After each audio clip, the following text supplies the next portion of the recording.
No, fingerprints. Welcome to Watch Mojo, and today we'll be looking at adult references and gags that animators managed to slip into these iconic kids shows. Oh baby, oh baby, oh baby. Rocko. Mrs. Bighead?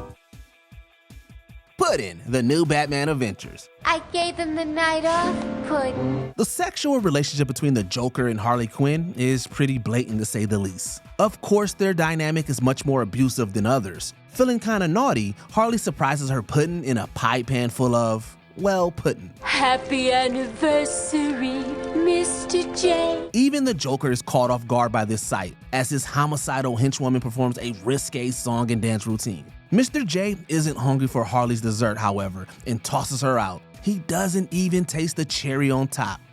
Ugh. Sweet kid, but a lousy cook. Time of the month, SpongeBob SquarePants.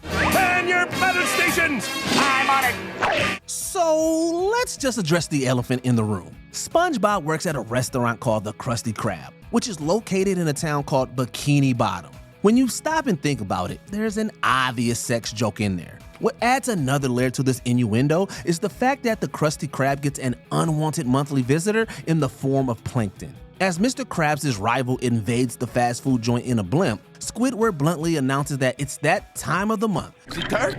Or have I put off my cataract surgery too long? No, Mr. Krabs. It's that time of the month. The fact that Plankton's blimp is a bloody red color probably isn't a coincidence either. All that's missing is a panty raid. Give us some credit, old man. We're panty professionals.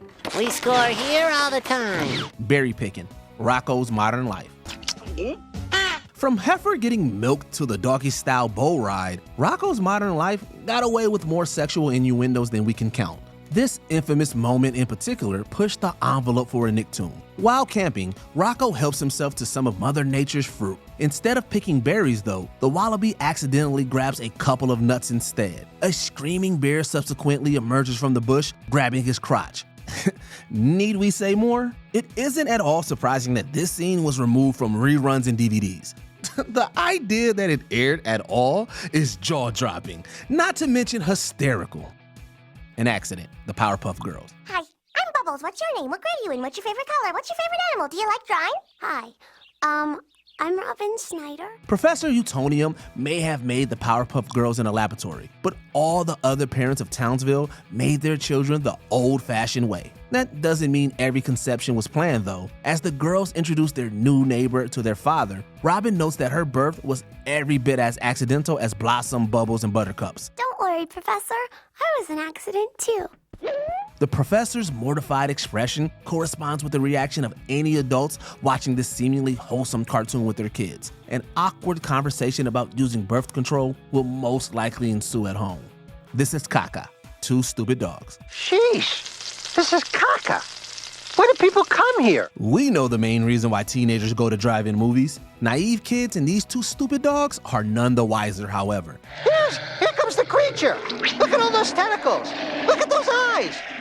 Hey, that thing's plastic. Big Dog and Little Dog can't quite figure out what the fuss is all about, but the various automobiles shaking back and forth provide a clear indication. The canines give a couple a terrible case of coitus interruptus by blowing up their car, but it isn't long until the old rock and rollin' resumes. Why did we come here? Food. There's zero doubt that quite a few people were getting lucky that night, but our heroes will never know about it. Maybe there's food in here. Premature departure, Rocco's modern life. There must be dozens of quality establishments along this road. On a road trip, Rocko and Heifer decide to stay at the No-Tell Motel for the night. What they don't realize is that nobody checks into this motel to sleep. Although the clerk says they're all booked up, the best friends score a room after a premature departure. Believe it or not, that's not even the most jaw-dropping part about this scene. After learning that the two travelers want the room until the next day, he looks at them in total disbelief. How long you want? Just till tomorrow. All night? Okay. And that's where cartoon babies come from, kids.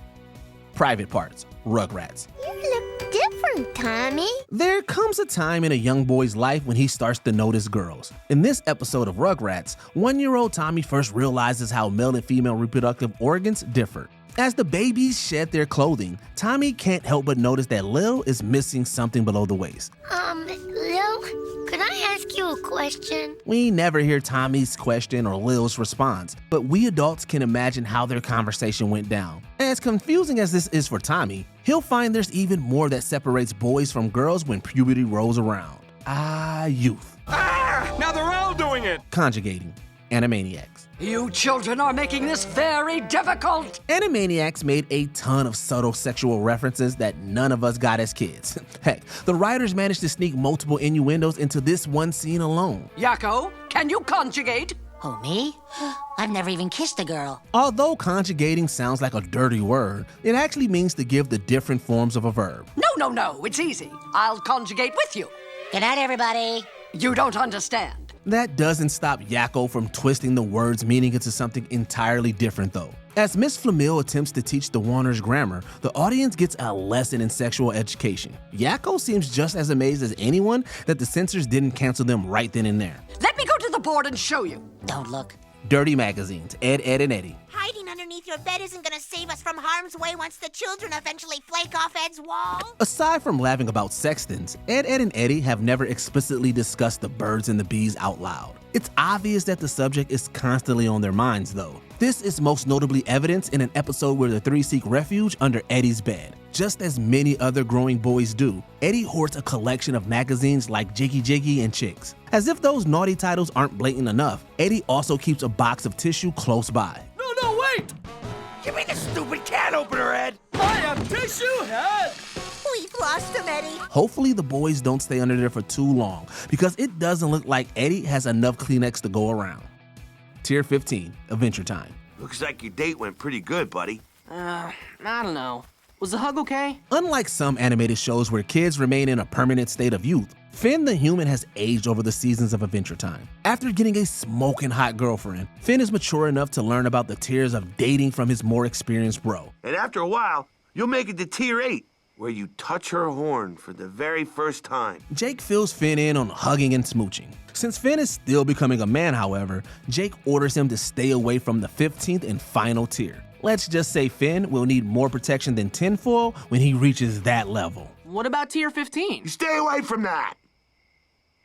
Do not do Tier 15! Dude, I got no idea what you're talking about. Extra charge, Dexter's laboratory. So tell me about yourself. After firing Dee Dee, Dexter decides to hire a new sister to fill the void in his lab. Spastic sister, that's what they said. Spastic sister, and that's me, so here I am. He ultimately goes with a woman with cartoon-level curves. Prancing around in a ballerina outfit, she presses all of Dexter's buttons. When can you start? When Dexter asks her to dance a little, though, she notes that it will cost him an additional fee. I'd like to see you dance. Oh, okay, but it's $50 extra. Judging from this, it's safe to say that this woman may have previously worked as an exotic dancer. She might aspire to be a famous actress, but sadly, there's no permanent role for her on Dexter's lab. This isn't working. I'll say. One great video game, Steven Universe. When I got to his house, I saw he cleaned up his room a little. Sexuality is a recurring theme in Steven Universe, although it's often addressed in a clever, understated manner. So that would make him Greg's brother and father? That would explain a lot. The most notorious innuendo in the series has got to be when Sadie opens up about her relationship with Lars. After buying a video game for her co-worker, Sadie had the pleasure of being his player too. He let me be his player too, and we spent the whole night together. The naive, wide-eyed Steven assumes this means they spent the whole evening playing the game. Yet, the look in Sadie's eyes suggests that Lars and her were up all night doing something else. That really is nice. Must have been one great video game. Farrah Fawcett, Johnny Bravo. Oh, Farrah, I love the way you make me smile. Johnny Bravo has one thing constantly on his mind: getting the ladies. In this episode, he sets his eyes on actress Farrah Fawcett. Oh, how sweet. That smarmy is so nice. I'm gonna have to give him a big kiss. With the real Fawcett lending her own voice, she plays a game of pin the tail on the donkey at a birthday party. At first, Farrah can't remember the last time she was blindfolded, but then she has a rather revealing recollection. I can't remember the last time I was blindfolded. Oh, wait. Yes, I can. Oops. The kids might not know what Farrah is giggly about, but Johnny likely would. Well, I guess I'm gonna have to find another date for tonight. Oh well, his loss. Aren't you glad I didn't say banana? The Amazing World of Gumball. Gumball's Amazing World is full of eccentric, diverse characters, including a family of talking bananas. We don't really need or want to know how sentient fruit can engage in relations, but this scene gives us an idea. Running through the house, Gumball stumbles upon Banana Joe watching an internet video. On the screen is a pair of hands ripping into a juicy orange.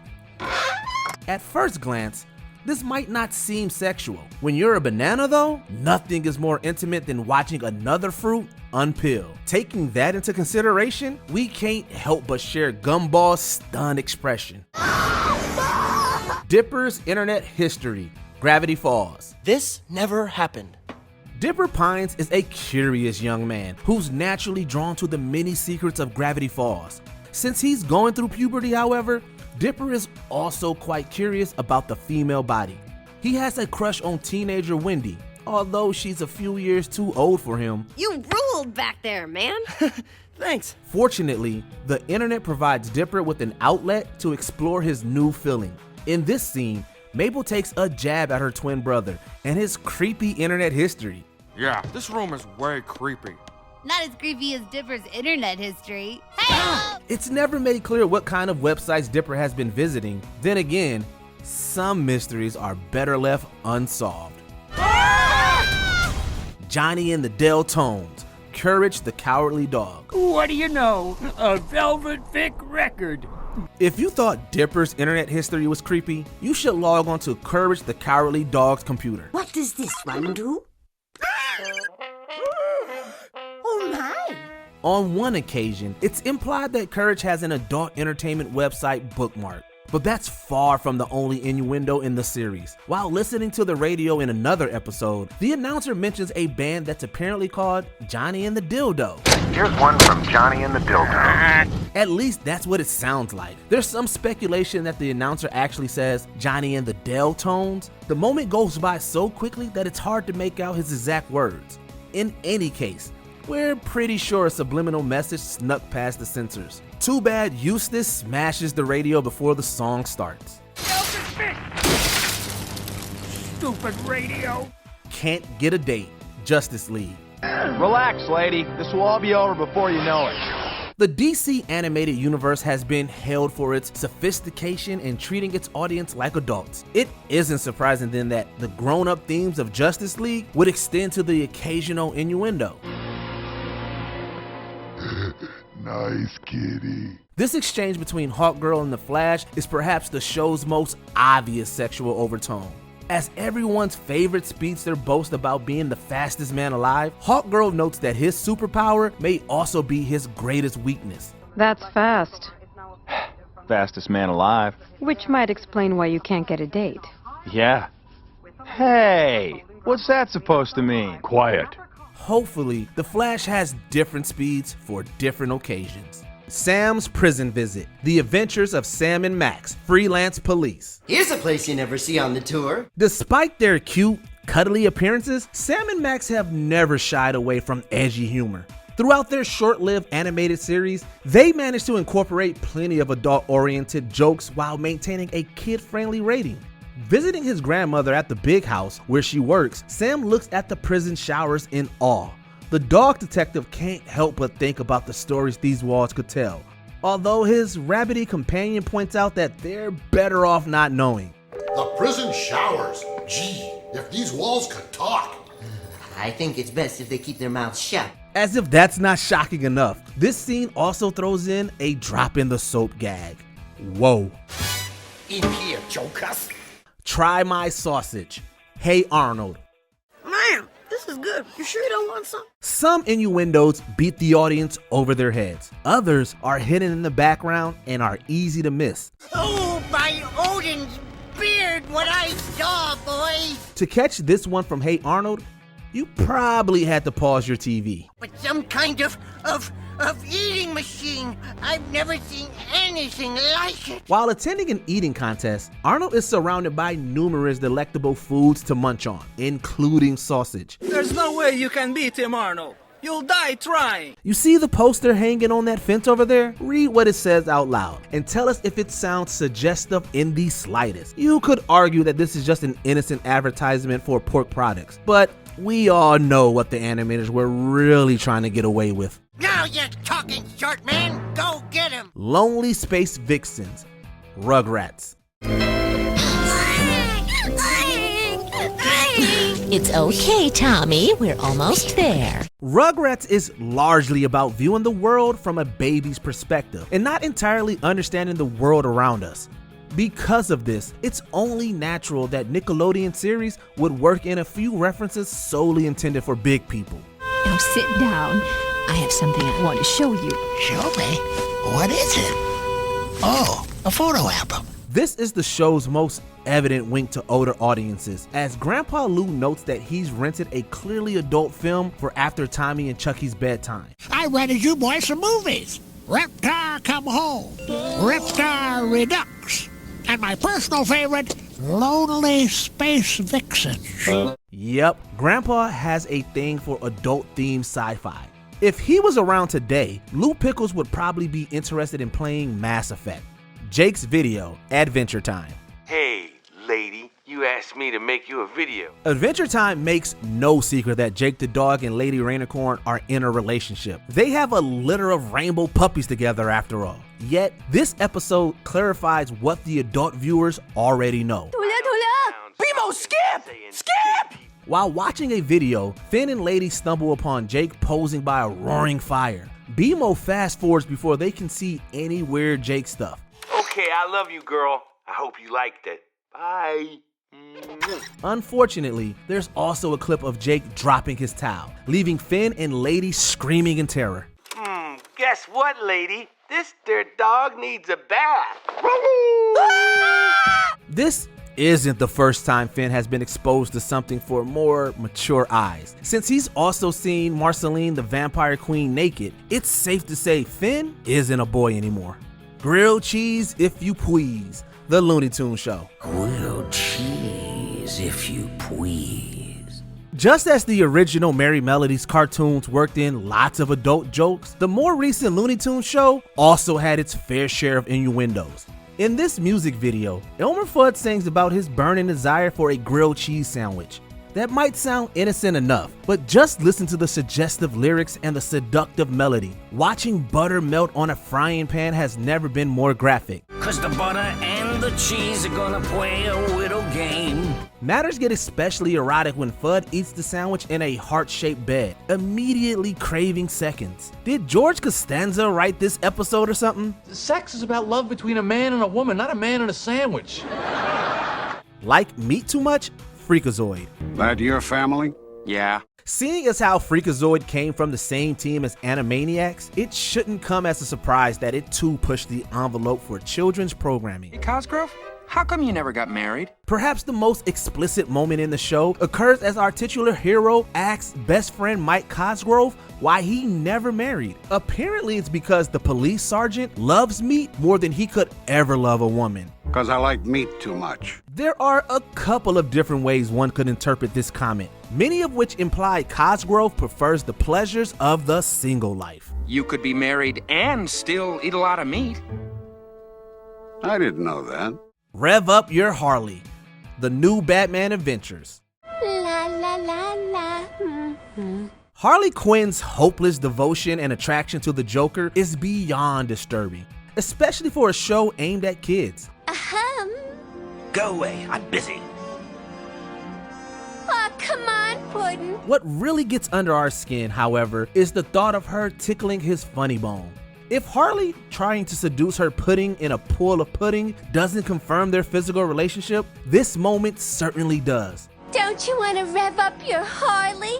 Vroom, vroom. Wearing an outfit that leaves little to the imagination, she attempts to get the clown prince of crime to rev up his Harley. Oh, sweetie, I got the whoopee cushion.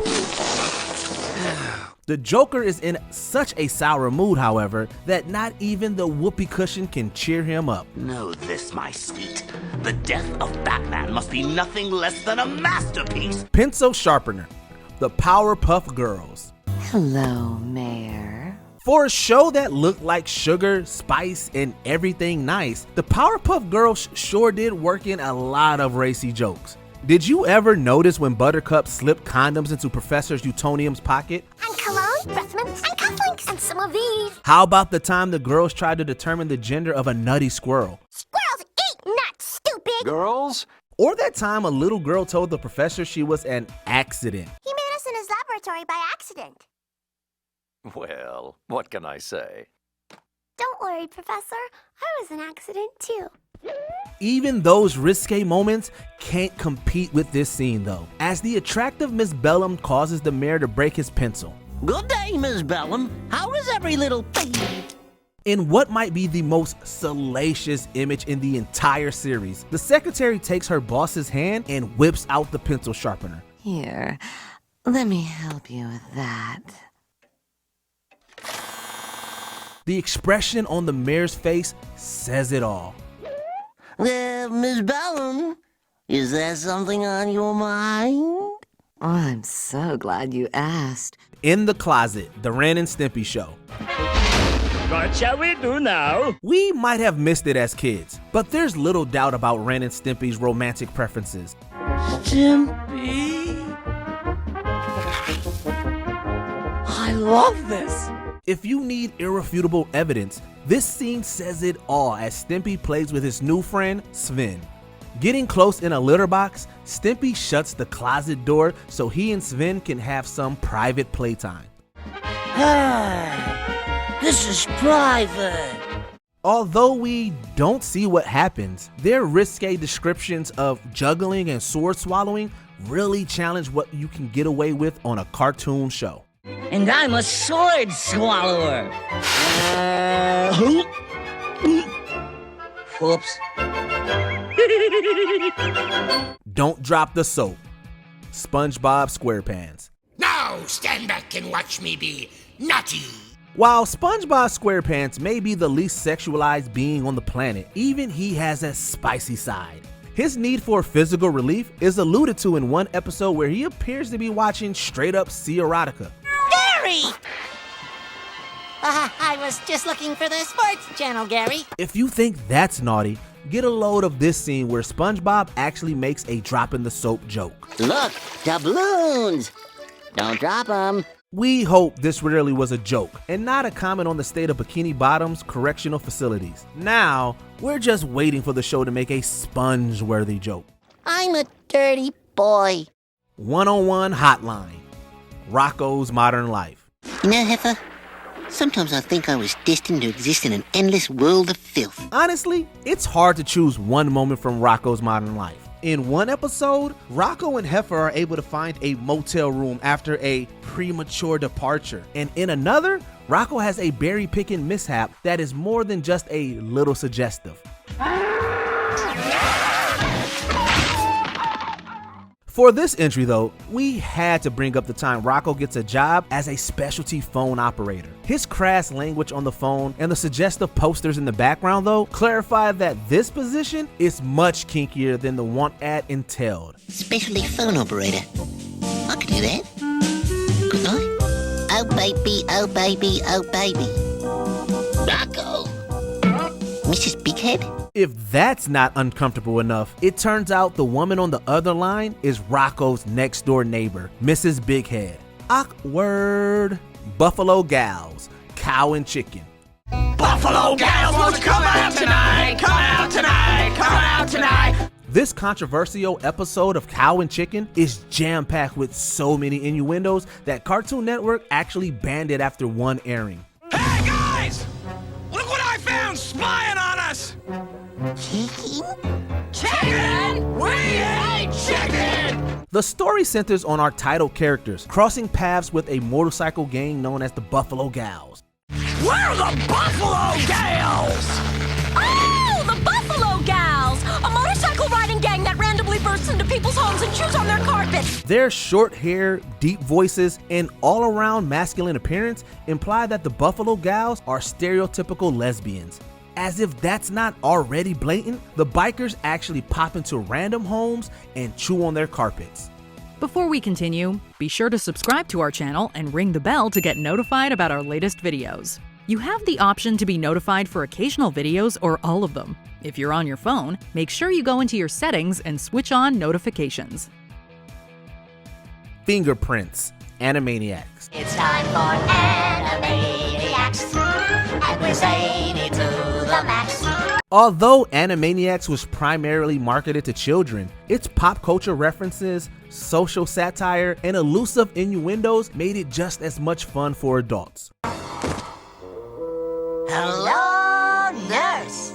The writers got away with a ton of dirty jokes over the years. For example, the time Miss Flamel tried to educate the Warners in conjugation. The standout moment though is this infamous instance that had kids scratching their heads and adults dropping their jaws. Studying a crime scene, Rocko asks Dot to unearth fingerprints. She instead returns with a certain musician. As for what follows, well, even for Animaniacs, this gag was next level. I found prints. No, fingerprints. I don't think so. Did you enjoy this video? Check out these other clips from WatchMojo, and be sure to subscribe and ring the bell to be notified about our latest videos.